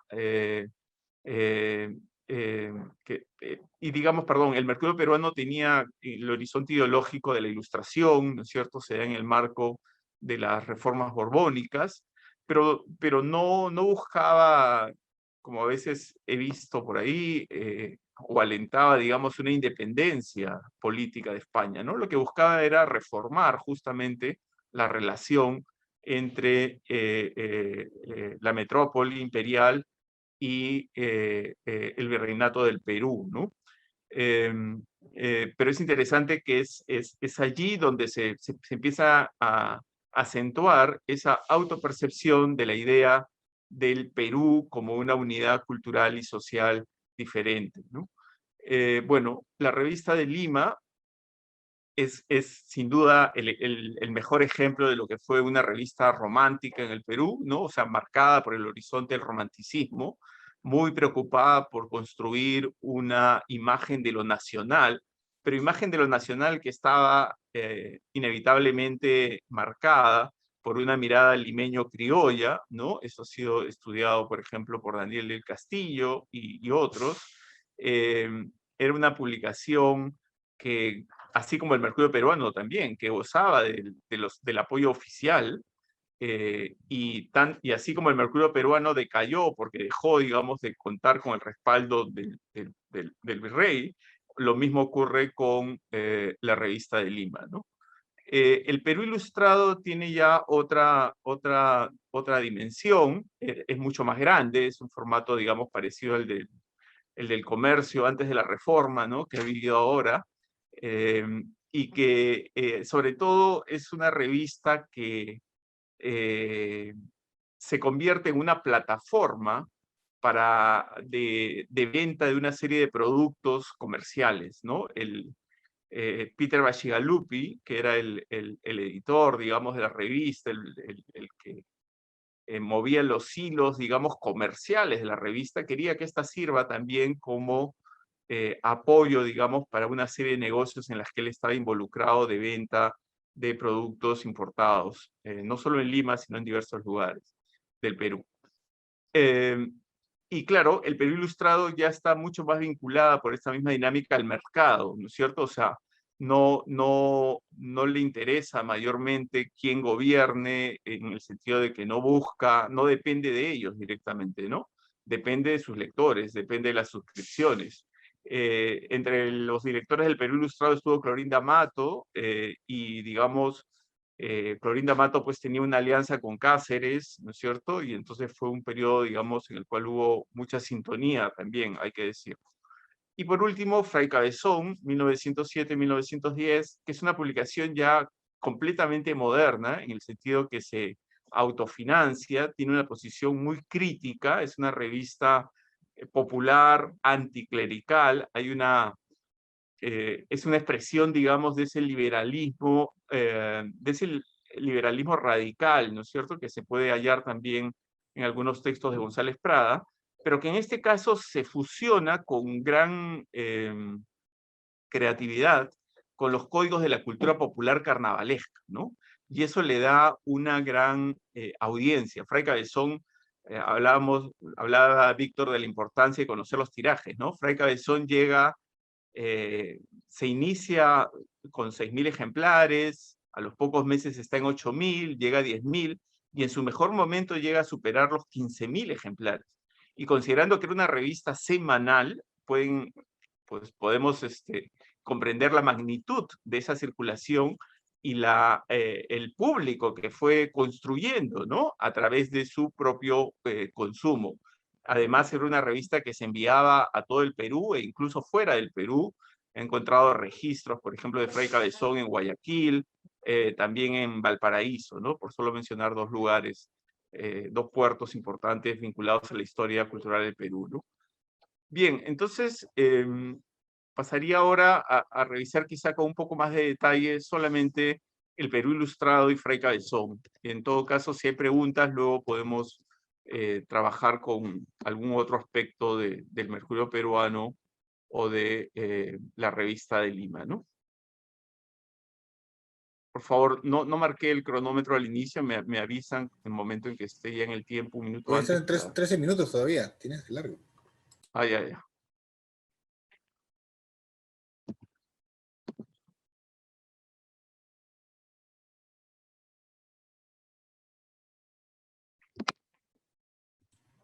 ¿Vas a El Perú proyectar algo, Ilustrado, Marcelo? entonces. Las cabeceras, viñetas, dibujos, caricaturas, litografías y fotografías, es decir, el tramado gráfico y visual de la prensa, no deben verse como singularidades del caso peruano, ya que se encuentran profundamente correlacionadas con una cultura internacional de la imagen, ¿no? Así, como todos sabemos, el Correo del Perú será la primera revista en emplear dibujos, grabados y litografías de forma sistemática, ¿no? Y eso va a continuar, digamos, con muchas otras publicaciones. Por ejemplo, en el caso del Perú Ilustrado, ¿no?, 1887-1892, que va a reproducir un poco este modelo, van a aparecer algunas secciones específicas para expresar aspectos urbanísticos de la capital, como por ejemplo el álbum Lima, y ahí ustedes pueden notar, disculpen el soundtrack, hay una construcción cerca de un edificio, entonces, en fin. Lo que decía es que se puede notar entonces los ideales del positivismo, ¿no?, el hecho social como objeto preciso y exacto de conocimiento, y el avance tecnológico de la impresión de las imágenes, ¿cierto? Entonces, cómo gradualmente, digamos, la fotografía va ingresando, la litografía fundamentalmente, pero también luego en el caso de Fray Cabezón, la fotografía, ¿no? El Perú Ilustrado entonces está inscrito en un horizonte regido por la confianza en el progreso, derivado de ideales positivistas, y una decidida apuesta por el capitalismo y el comercio internacional, como vía para el desarrollo civilizatorio. Políticamente es el periodo de la reconstrucción nacional después del desastre de la guerra con Chile. Estos avisos comerciales constituyen fuentes documentales que no han sido suficientemente empleadas para la comprensión del mercado urbano de productos y servicios, las características de la vida privada, los elementos de la cultura material y la gradual articulación de los comerciantes locales con las redes del comercio internacional, ¿no? Estos avisos, junto con las cabeceras de las revistas, son la sección con más recursos tipográficos e imágenes, ¿no? Dinamismo adecuado a los exponentes publicitarios del incipiente capitalismo comercial e industrial. Por otro lado, también encontramos en esta publicidad los productos de limpieza personal femenina, que cumplen tres funciones: articulan a la mujer local con las redes mundiales del comercio, satisfacen y desafían las políticas de blanqueamiento que mantenían las fantasías raciales de la élite, y configuran al sujeto femenino como objeto privilegiado en el consumo familiar de bienes novedosos y modernos. Es decir, que la publicidad se dirige directamente a la mujer, en tanto es una de las que toma las decisiones en las familias del consumo, ¿no? Entonces, la compra de productos sofisticados, el uso de servicios modernos y el consumo santuario de bienes importados fueron los factores centrales en la construcción de la distinción social burguesa, ¿no? Y eso es lo que buscaba promover, digamos, el Perú Ilustrado, ¿no? Pero por otro lado, y acá empezamos a ver cómo una publicación siempre une diversos tiempos y diversas lógicas. En el Perú Ilustrado también se desarrolla la construcción de una literatura nacional, ¿no? Se enfatiza la relevancia de una literatura nacional se reivindica lo andino, sobre todo cuando está Clorinda Mato, pero incluso después, cuando ella de su salida de la dirección, se consolida las mujeres escritoras y la colonización visual del territorio y de la población más alejados del Perú, ¿no? Alejados entre comillas, alejados de la mirada hegemónica central limeña, a eso me refiero, ¿no? Y por eso, además, se incluye una sección que se denomina álbum humorístico, compuesto de una viñeta o una pequeña serie que forma una narrativa visual cómica. El Perú Ilustrado vendría a ser en ese sentido también el origen, digamos, del cómic moderno en el Perú, ¿no? De estas narrativas visuales gráficas. Varias de estas viñetas humorísticas apelan a los estereotipos raciales y a la violencia contra los subalternos, ¿no? Indios, negros y chinos, para provocar la risa del lector. Otras parodian ideas científicas como la teoría de la selección natural de las especies de Darwin o expresan sus temores por los cambios de los roles de género en el hogar moderno, ¿no? La disputa, digamos, entre lo masculino y lo femenino y las figuras, digamos, sociales que se van construyendo a partir de ello, son objeto también del humor. El humor siempre expresa ese miedo ante los cambios, esa resistencia, digamos, tradicional, ¿no? Aunque también a veces puede promover esos cambios, como en el caso de Fray Cabezón. Esta revista distinguía con claridad la función del editor propietario de la del director, ¿no? El editor propietario, como ya dije, era Bachigalupi, y el director cambiaba, era normalmente una figura literaria, estuvo Clorinda Mato, pero también estuvo en algún momento Santos Chocano, por ejemplo. El segundo, el director, era el responsable de los contenidos, salvo de los numerosos avisos publicitarios que eran gestionados directamente por el editor, ¿no? Esta división revelaba una mayor especialización y confirmaba la plena inserción en la dinámica del mercado de la revista. El primero fue, es decir, el propietario, editor, fue siempre Peter Bachigalupi, y como ya dije, los directores variaron, ¿no? El lector implicado era un sujeto que disfrutaba de la literatura, pero a la vez, y esto era más importante seguramente para el propietario, poseía capacidad de adquisición de las mercancías modernas, ¿no? Hay una gran cantidad de escritores, no solo peruanos, sino latinoamericanos, que colaboraron en el Perú Ilustrado, y la revista salía todos los sábados. El número 3 del primer año señala los precios en todas las modalidades posibles. Se podía comprar suelto, 10 centavos, la entrega a domicilio por 40 centavos, el semestre, suscribirse todo el semestre por 2 soles, y el año por 3 soles con 50 centavos. El formato era de 31 por 22 y no facilitaba la portabilidad, ¿no? Mientras que uno podía llevarse el Mercurio Peruano, la revista de Lima en el bolsillo de la levita, el Perú Ilustrado pues era imposible. ¿Por qué? Porque está pensado para ser leído sobre todo en espacios cerrados, ¿no? La estructura material buscaba la lectura placentera al interior del hogar burgués, amante del consumo. El número de páginas fue irregular, se inició con 12, pero rápidamente subió a 16 y 20 y se estabilizó en 32 páginas. En el Perú Ilustrado se incluía una gran cantidad de avisos publicitarios de naturaleza comercial que oscilaba entre el 25 y el 50% del contenido total de la revista, ¿no? Muchas veces he leído que en algunos investigadores que dicen que es con la revista Variedades, ¿no? Donde la publicidad irrumpe y empieza a devorar, digamos, las páginas de una publicación periódica, pero ya eso ocurría en el Perú Ilustrado décadas antes, ¿no? La revista se convierte en un medio para evaluar la lógica del mercado, el consumo de bienes varios en el mundo finisecular y la relevancia de la vida material en las ideas de la época, ¿no?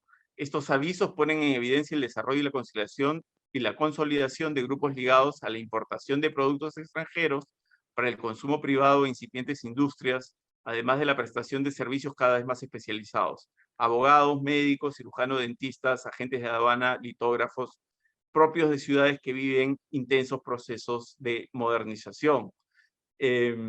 Voy a dejar ahí lo del Perú Ilustrado, ya queda muy poco tiempo, simplemente unos detalles de Fray Cabezón, ¿no? Para terminar. En el caso de Fray Cabezón, digamos, la gran novedad va a ser la hegemonía de la caricatura, ¿no? Va a contar, digamos, con diversas... es un periodo, la primera década del 10, es un periodo de oro, digamos, para la caricatura peruana. Estaba el de Lomar, Málaga Grenet, Alcántara La Torre, ¿no? Chambón, Polar, ¿no? Entre otros, ¿no? Y esta revista entonces va a ser una de las más transgresoras por la adopción de los principios del libre pensamiento y del anticlericalismo radical, y porque conjuga con éxito la cultura popular y una emergente cultura de masas, ¿no? Creo que es la primera revista en la que podemos encontrar ya este encuentro fecundo entre lo popular y lo masivo, mediante códigos visuales, humorísticos y sensacionalistas, ¿no? Es la primera revista en la cual ya la naturaleza retórica del sensacionalismo es visible.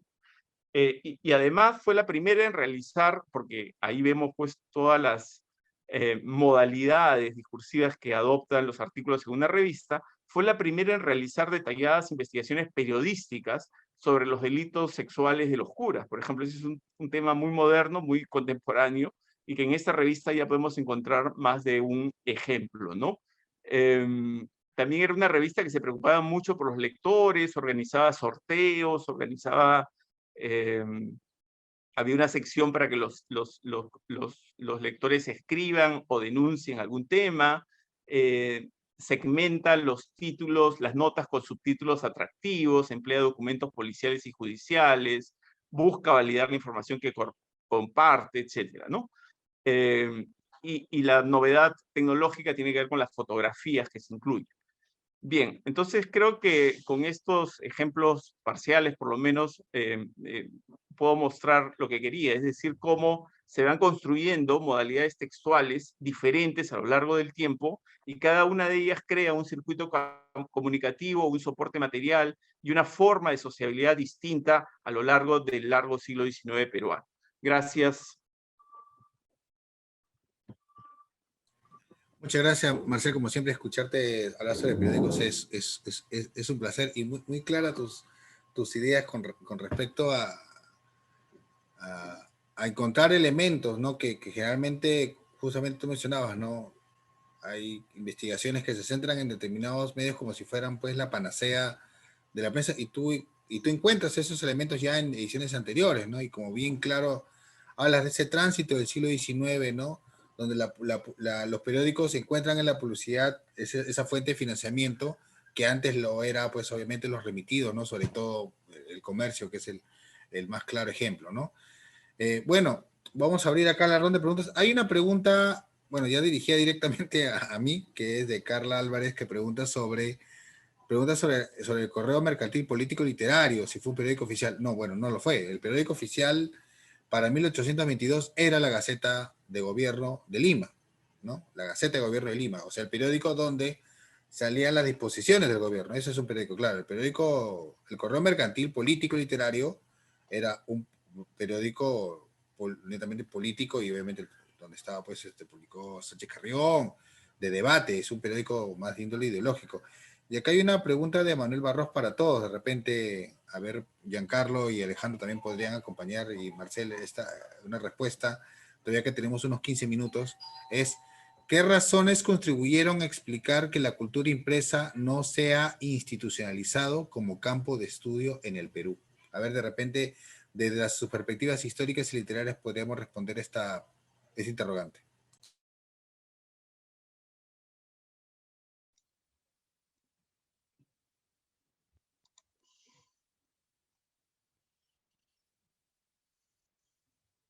Así de repente Alejandro, mismo orden, de repente primero Alejandro. Sí, me escuchan, ¿no? Ahora sí. Bueno, yo creo que cuando un historiador se intenta acercar a esta fuente impresa o fuente secundaria, según por la que sea, se encuentra con un gran problema, y es que en las hemerotecas municipales a veces no están completas las series de periódicos, se han deteriorado, han sido sustraídas, han sido vendidas, en fin. Rescato la labor del doctor Félix de Negri Luna, que yo recuerdo muy niño, porque él era amigo de mi padre, él venía a comprar pues en paquetes o paquetones los periódicos de Arequipa que bueno, a nadie le interesaban, ¿no? O en todo caso que estaban en una situación muy deprimente, viéndolo así. Entonces, gracias a esas acciones, por ejemplo, este periódico tan importante, el Yanacocha, publicado por el Deán Valdivia en los años de la Confederación Peruano-Boliviana, hay una serie de prácticamente completa que está en su biblioteca, que ahora está custodiada por el Instituto Rigagüero, ¿no? Entonces, digamos, para que otros colegas respondan o den sus perspectivas, esa sería la mía, ¿no? Que no hay a veces esa información que uno desea, o de repente en otras bibliotecas, por ejemplo, en la biblioteca del Museo de Historia Natural y del Hombre, París, ahí pude encontrar los ejemplares del primer periódico científico del Perú, que es el Memorial de Ciencias Naturales e Industria Nacional Extranjera, publicado por dos arequipeños, Rivero y Piero, el papá de Califa, ¿no? Entonces, esto también es un poco frustrante, pero ahora que con esta modernidad todo se lo puede facilitar en PDF o se lo puede solicitar online, hasta cierto punto está casi superado esto, ¿no? Gracias. Muchas gracias, Alejandro. Giancarlo. Sí, bueno, estaba tratando de recordar el caso chileno para hablar un poco del Perú. Y me vino a la mente el caso de esta página web que es súper interesante, que se llama Memoria Chilena, que recopila toda la data desde prácticamente la época colonial hasta nuestros días, de todos los productos de la cultura impresa en Chile. Entonces yo me preguntaba, ¿y por qué no hay una iniciativa que reúna a las universidades, a Marcel Velázquez, a Víctor Arrambide, a Alejandro Málaga desde Arequipa? ¿Por qué no hay iniciativa así conjunta donde todos estos actores de la cultura nacional están enfocados en producir un trabajo como Memoria Chilena para el Perú? La Biblioteca Nacional también, por supuesto, con Ecioneira, el Ministerio de Cultura, o sea, todas esas entidades deben darse la mano entre sí y celebrar el bicentenario de manera en que podamos hacer una memoria peruana o un título semejante. Entonces, esos temas me parecen, es súper importante la pregunta porque, claro, en esa medida en que nosotros vayamos y podamos subir todo tipo de material, desde cómic, desde fanzines que ya no se pueden encontrar, ¿no es cierto? O que alguien los ha coleccionado, porque esa es la cultura que tenemos, la del coleccionista impertérrito que viene, que te sorprende un día sacando un texto de la manga, de la cual nadie ya se acuerda, ¿no? Esa es la cultura que tenemos, ¿no? La cultura informal, si cabe el término, para dar cuenta de esta materialidad de lo impreso. Entonces, si no vamos a perder pues un montón de memoria y de tiempo, ¿no? Es decir, la idea de una página web o una página web me parece súper fundamental en estos días, que reúna toda la producción intelectual del Perú, ¿no? Sí. Giancarlo, justamente en esa línea, digamos, yo creo que la gran transformación que estamos viviendo los que nos dedicamos al estudio de la prensa es que esa accesibilidad digital se ha multiplicado, ¿no? Quizá Sí. en el Perú no son tan visibles todavía los esfuerzos, pero hay muchas cosas que se están digitalizando desde la Universidad de San Marcos. Por supuesto. Entiendo también que la Universidad Santa María de Arequipa tiene material digitalizado, ni que se diga la Biblioteca Nacional, que además cuenta con más recursos, con más capacidad Debe ser una política de Estado. presupuestaria. Pero es cierto, o sea, la crítica creo que se sostiene porque lo que no hay muchas veces es una articulación en todos estos esfuerzos. Y entonces los esfuerzos se ven pues un poco deslucidos porque no están en un marco nacional, ¿no? También lo que ha hecho el Archivo General de la Nación para el Bicentenario es notable. Estuve visitando las digitalizaciones que han hecho, son buenísimas.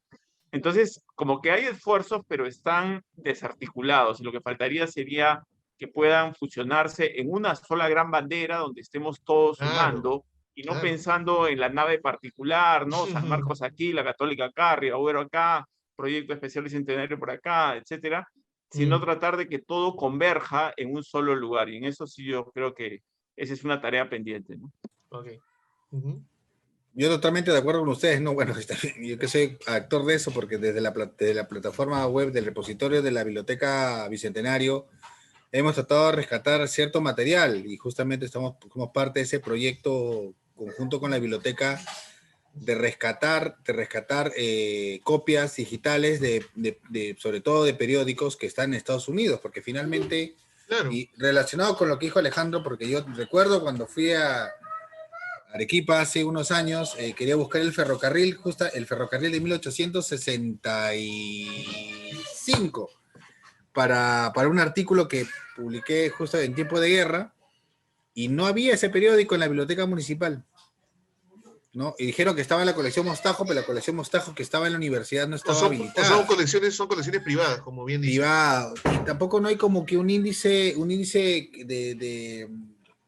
de cotejo de ejemplares, ¿no? Yo en investigaciones que he tenido que decir, oye, ¿sabes qué? Yo acá encuentro pero este número que falta está en esta colección, ¿no? O sea, como que armar mi propia colección, mi propio índice de ver dónde encuentro cada ejemplar de algunos de los periódicos que he visto, ¿no? Y aparte de eso, yo también considero, bueno, estamos todavía creo que a años luz de otros países. Yo creo que, yo cito el ejemplo mexicano, que es el que más conozco, donde el desarrollo de la prensa, de los estudios sobre la prensa y en general sobre la cultura impresa es mayor, es mayor, desde el Mora, desde el Colmex, es muy grande y claro, por ejemplo, la asociación de historia de la prensa está dominada prácticamente con ellos, ¿no? Me acuerdo un congreso en el 16 en Valencia, yo era el único peruano y había pues como 30, 40 mexicanos. O Claro. sea, y allá sí es totalmente, es diferente, ¿no? Es Lo que pasa es que México tiene una tradición ya de construcción del intelectual educación, público, ¿no? O sea, claro, los archivos. y hacia eso claro, y los archivos, que es historiográfica valiosísima, ¿no? Pero el caso peruano acá, todavía nos falta sembrar esas semillas de institucionalidad, ¿no? Como bien reclamaba Claro, Manuel. y buscar retos y entrar en nuevos campos.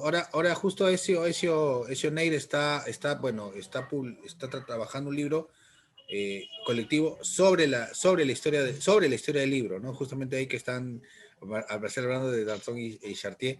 Justamente el Sí, tema de historia del libro, o sea, pero conocer un poco esta cultura impresa, ya no solo de periódicos, sino de libros, pero que irnos más allá, yo considero de repente, así como Marcel, por ejemplo, está yéndose a buscar otros periódicos, ir más allá de los clásicos, pues, o sea, yo la verdad, claro. sinceramente, yo veo un estudio más de periódico otra vez. O sea, y hay otras revistas que merecen y otros periódicos que merecen atención, que simplemente son olvidados, obviamente, en primer lugar, porque también hay un monopolio, obviamente, del comercio, porque al ser el único periódico que ha sobrevivido desde 1839, ellos también, incluso dentro de su historia oficial, se atribuyen adelantos tecnológicos que no son propios de ellos.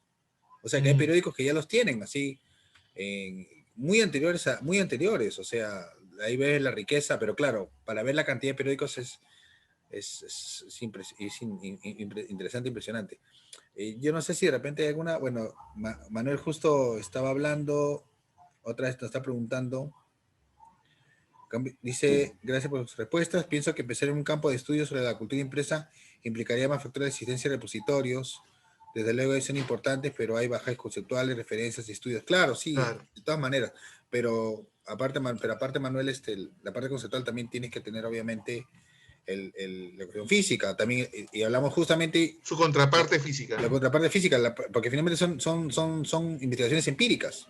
O sea, tú puedes decir, oye, este libro rompió el paradigma, no sé qué cosa, de verdad, pero ¿cuánto fue su alcance? ¿La gente lo leyó? Por ejemplo, los debates que tenemos sobre lectura de opinión pública, y disculpe que estoy monopolizando la discusión, sobre lectura abierta, y justamente quería recordar, Marcelo, lo que tú dices en la introducción de la República de Papel, o sea, tú pones ahí las pautas de todo lo que falta investigar, no solo en prensa, sino en cultura y prensa en general, o sea, son un montón de cosas que van más allá, por eso yo trabajo impresores, o sea, porque Sí, es por la supuesto, cultura material por que está atrás. supuesto. Hay muchísimo terreno todavía inexplorado. El caso de la tradición, digamos, académica del Perú, sabemos que es mucho más débil que la mexicana, incluso que la chilena, y por eso también, digamos, los estudios en este campo, pues, son todavía insuficientes, aunque van creciendo en cantidad y en calidad, y eso también es importante destacarlo, ¿no? Creo que eh, eh, eh, hay marcos teóricos, conceptuales a nivel de América Latina que están dando mucho énfasis a los temas de prensa del 19, en Chile, en México, en Colombia, en todos los lugares hay personas que están investigando, digamos, prensa del 19 con nuevas preguntas, con nuevas formas de aproximarse, ¿no? Por ejemplo, el tema del humor, el tema de las viñetas, hay muchos aspectos por considerar, ¿no? ¿Cómo sobrevive una publicación periódica en el siglo XIX? Yo me acuerdo mucho en la revista de Lima cuando se quejan porque el Estado decidió ya no comprar 200 de los 400 ejemplares que tiraban, o sea, la mitad del tiraje lo compraba el Estado, y esa era la garantía, digamos, para poder sobrevivir. Pero una vez que aparecieron algunas críticas contra el gobierno de turno, pues el Estado dijo, ya, ¿para qué no compro? Y lo mismo pasó con el mercurio peruano, ¿no? Entonces, es cierto esto del alcance y también el impacto, muchas veces es un impacto mediado, ¿no? Porque impacta en las élites letradas, impacta en aquellos que tienen capacidad y decisión de poder, y por eso es como que el impacto se ve mayor, multiplicado. Pero la lectoría propiamente, porque habría que distinguir ahí impacto de Claro, lectoría, ¿quién lee? la lectoría es mucho más reducida, ¿no? Claro. Bueno, yo creo que vamos cerrando la mesa para continuar. Igual invito a todo el público asistente a seguir la mesa de prensa. Ahora vamos a tener a tres ponentes que ya no van a hablar de la prensa del siglo XX. Bueno, y los invito de todas maneras a seguir las actividades. Ya este es el penúltimo día de... Es el penúltimo, no estamos fuera, la verdad. Estamos trabajando de 9 a 9 de la noche con todas las mesas. Bueno, muchas gracias. Nos vemos en un ratito. Una pausa café y nos vemos en la siguiente mesa. Bicentenario del Perú.